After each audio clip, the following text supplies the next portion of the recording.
ആവാൻ ഇനി ആഴ്ചകൾ മാത്രം ബാക്കി. ഇനിയും പാൻ കാർഡും ആധാർ കാർഡും ബന്ധിപ്പിച്ചില്ലേ?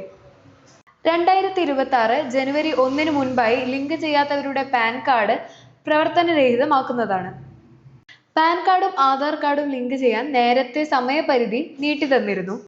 2023 ജൂൺ 30 വരെ 1000 രൂപ പിഴവിൽ അവസരവും നൽകിയിരുന്നു. എന്നിട്ടും ലിങ്ക് ചെയ്യാത്തവരുടെ പാൻ കാർഡാണ് അസാധുവാക്കാൻ പോകുന്നത്. അത്തരത്തിൽ അസാധുവാക്കിയ പാൻ കാർഡുകൾക്ക് ഇപ്പോഴും 1000 രൂപ പിഴവ് നൽകി അത് പ്രവർത്തനക്ഷമമാക്കാവുന്നതാണ്.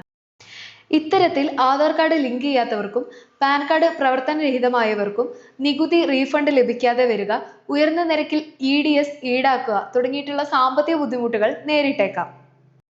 ആയതിനാൽ എത്രയും പെട്ടെന്ന് തന്നെ ആധാർ കാർഡ് പാൻ കാർഡുമായി ലിങ്ക് ചെയ്യാൻ ശ്രദ്ധിക്കുക. അപ്പോൾ ഇതുപോലുള്ള ഇൻഫോർമേറ്റീവ് വീഡിയോസിനായി ചാനൽ സബ്സ്ക്രൈബ് ചെയ്യുക.